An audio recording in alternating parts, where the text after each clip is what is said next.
everybody, including Chris and Tracy straight in the chat there. Hello, everybody. Hope you're well. I hope my sound isn't too loud. New microphone.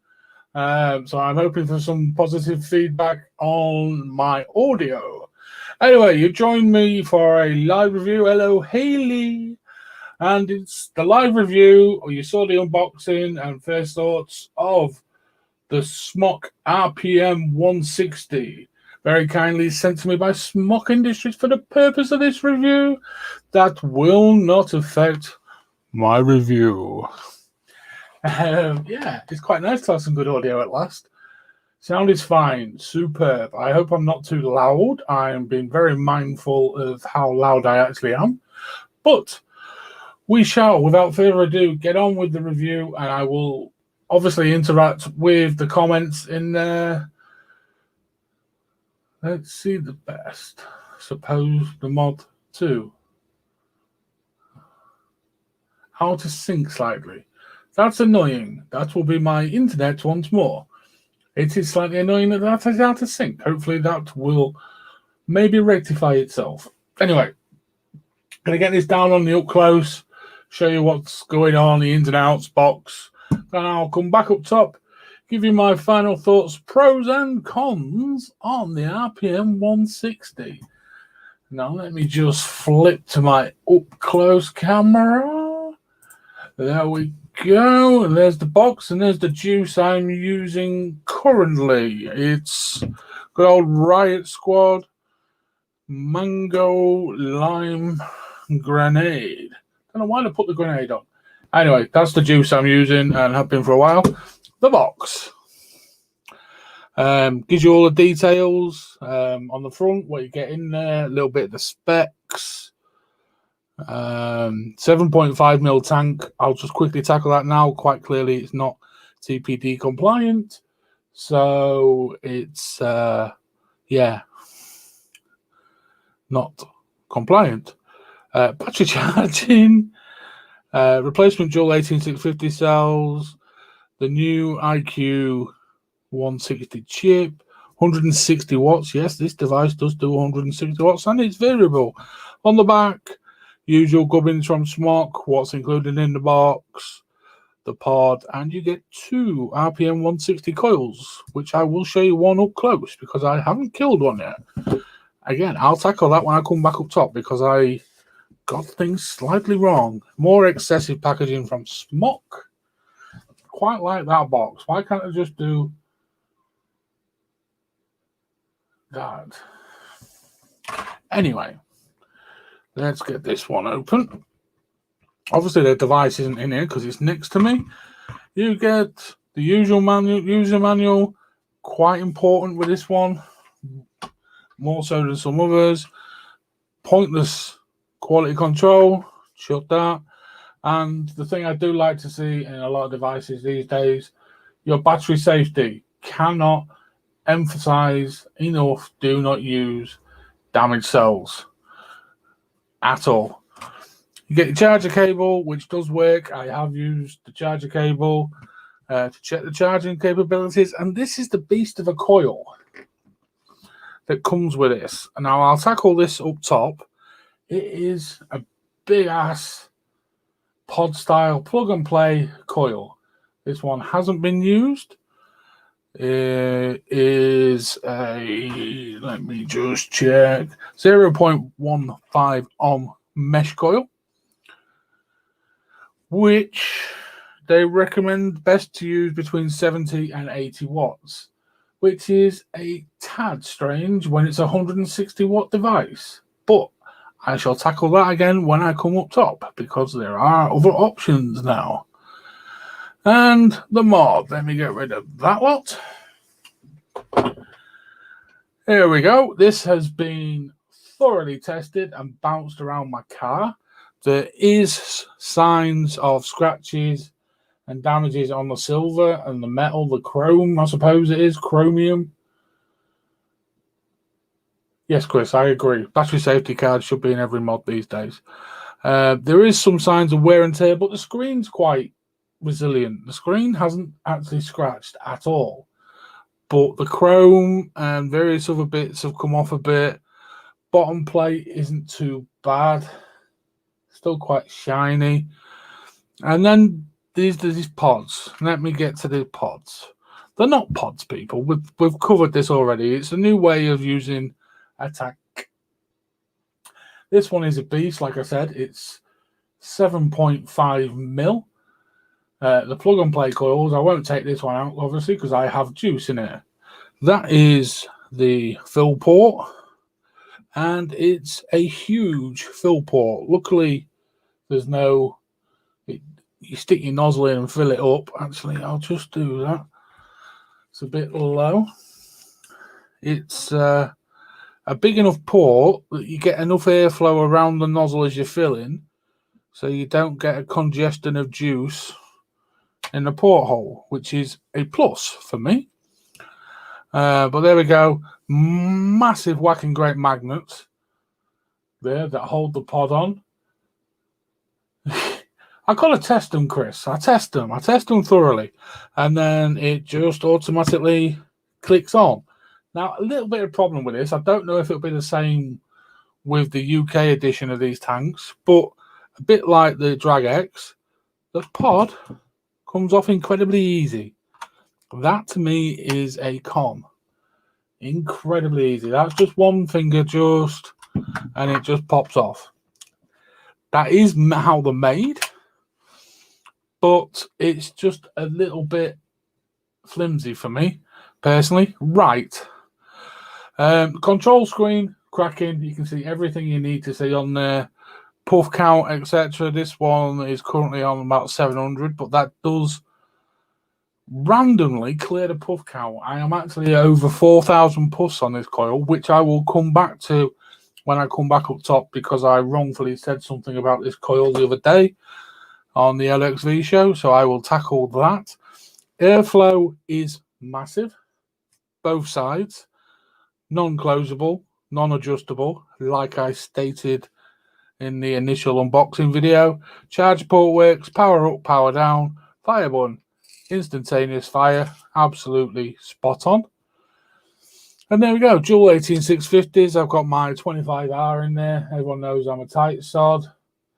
I use the cheap 25R Samsung cells. I don't care in a regulated device. They work perfectly well for me. 5 click on off. 1, 2, 3, 4, 5. And you're in, and it's a 3 click to lock all buttons. So now it will not do anything until you click it 3 times. 1, 2, 3, and then you're back in. Everything else is accessed through these buttons and them, and with the pod off. And yeah, it's quite a good interface to use, and it's quite reliable. Screen is nice and clear, and like I say, it's quite a tough little screen. It's not damaged when everything else is slightly tarnished.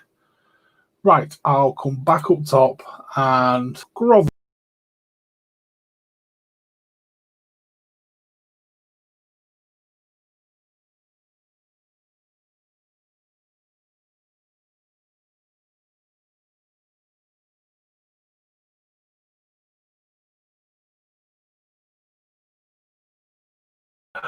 I really don't know what happened there.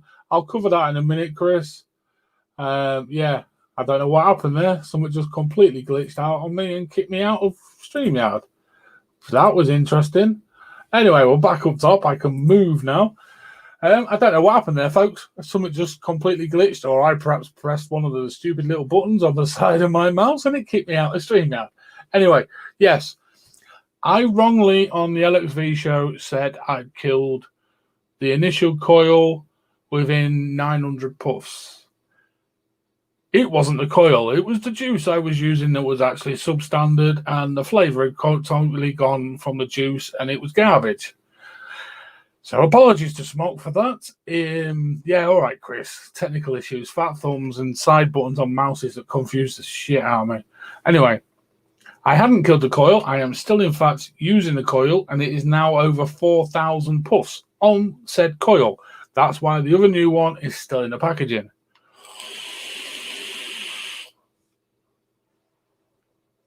Flavor-wise, I cannot really knock it.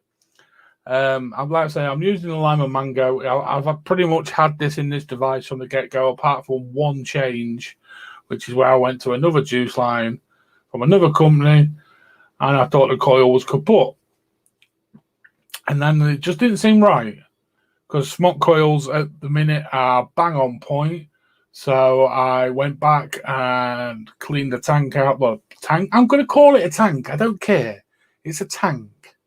I cleaned the tank out, refilled it with some this juice again, and bang on. Flavour spot on, back again.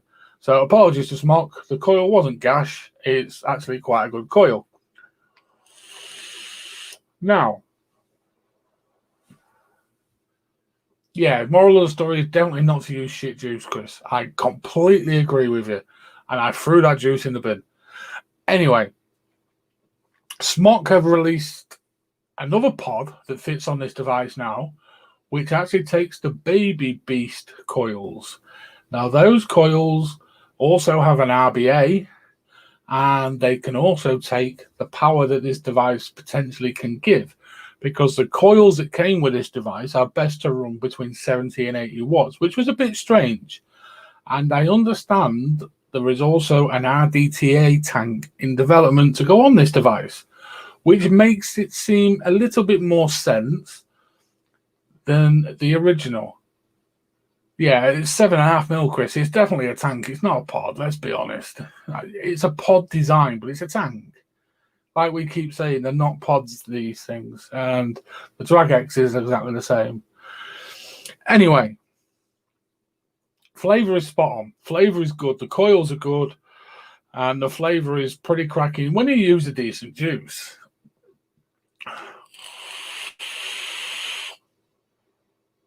Flower production is pretty good. Now, they're both pros. Now, the airflow I had issues with. And my good friend Simon Burr, said, just stick your finger over it, because your finger naturally goes near the back hole. Anyway, just there, look, as I'm showing you. And to be honest, it does. And it does tighten the draw quite considerably. But in current climates of COVID and everything else, I wouldn't really want to be sticking my finger over that hole and inhaling what's on my finger. Now, I have actually got used to vaping it with the full airflow, and I actually quite like it.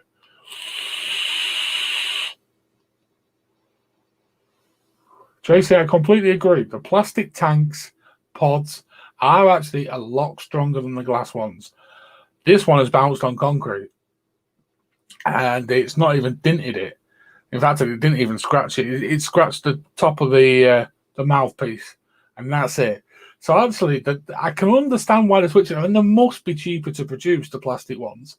A little bit worried about recyclability of them, but a lot of the companies say they are recycled. Now, this one is a little dark, as you can see, but you can see the juice level there, which is good.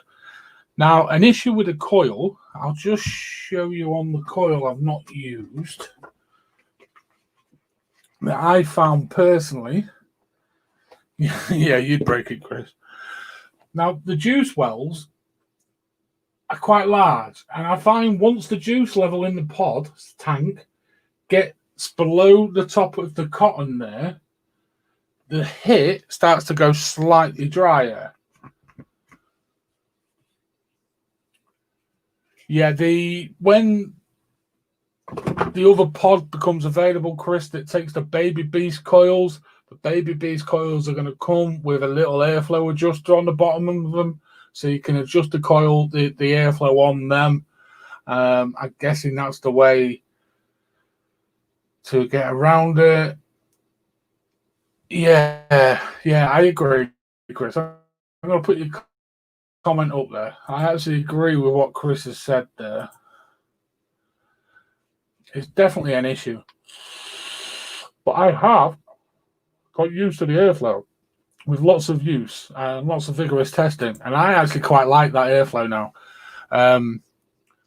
But it is a con. It should be adjustable. On a mod like this, with the power it has, yes, it only says to use 70 to 80 watts, but There's also an RDTA pod coming, Chris, as well, which will be cracking and also has adjustable airflow. You could put a bit of tape on the inside of that airflow hole.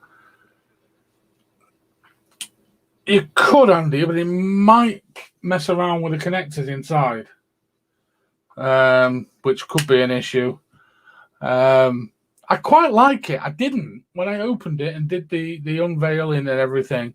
I didn't like it, and I didn't like the fact you had to put your finger over it. Yes, you could put some tape on it, but that looks shit, doesn't it, at the end of the day? But I quite like it. But I don't like is to keep saying pods.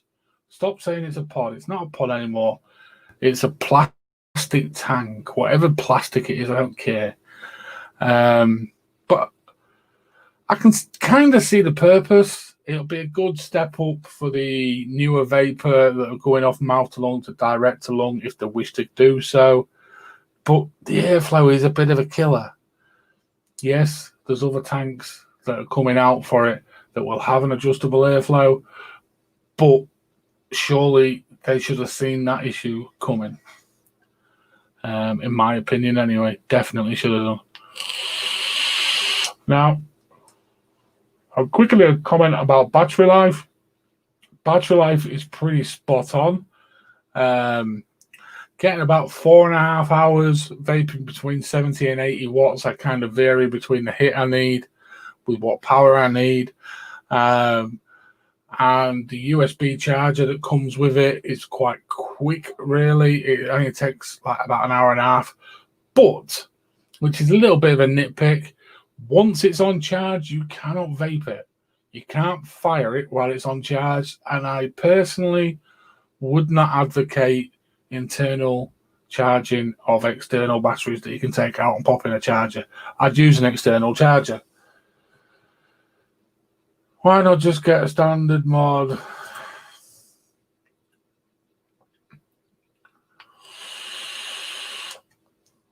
That's where Smok get you, Chris. Because most of the Smok tanks, when they're like this, and through all their pods, all the other RPMs, the tanks are not interchangeable, apart from the Pro versions, like the original RPM, and then the Pro and the 80. Some of them will interchange, some of them won't. But that's how Smok work. That's how Smok have always worked. That's how Smok release separate coils for separate devices all the time. That's just how they like to do things, and it works for them in the biggest vape market in the world, in Asia.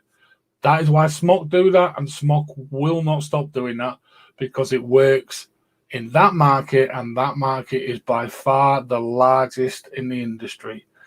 End of story. That is why Smok do that with tanks, with the coils, with everything else, because it works in that market. So they can all do them things and get them exactly how they want them. That's just how it works in that market. And like I say, that one is by far going to appeal to that market most of all, which is why they send me pods that are 7.5 mil.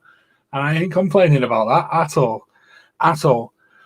Now, the big question is, like I always ask, is what would I do if I lost it? Would I go out and buy it again? No. I would. If I lost this, I wouldn't go out and buy it, I'm afraid. Not with this airflow. And the overall general functionality of it, I know there will be a aftermarket 510 adapter made, so you can put a 510 on it. It's bound to happen. It's happened with all the others. I just don't like those things. Personally, it's just a personal thing. I do not like putting 510 adapters on top of a device to be able to use a 510. It just doesn't sit well with me having to do that to use a 510 atomizer.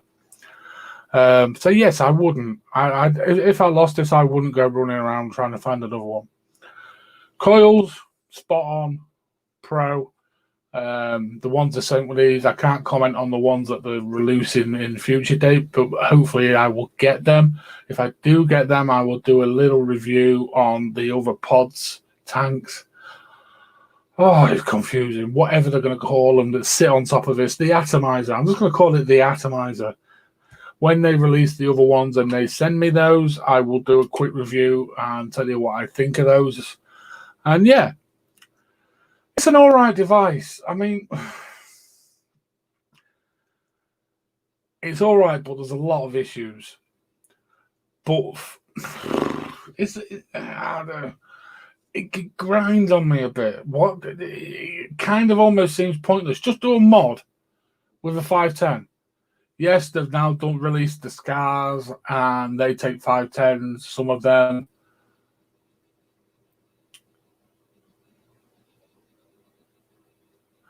Yeah, I get you, Chris. I'll put your comment up because obviously people aren't going to see that on YouTube. Reminiscent of kids' toys, just not sturdy. I get you. I get that. The finish hasn't tarnished that much, and it's been rolling around my car for a good few weeks now. But yeah, it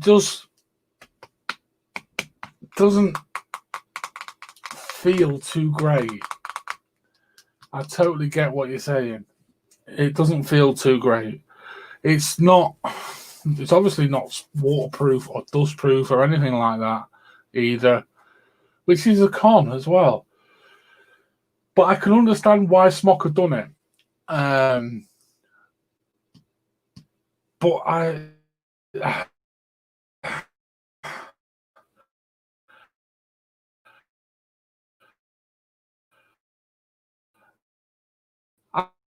going to go and say it, and it might pee a few people off. I also have a Drag X in to review for that device to this.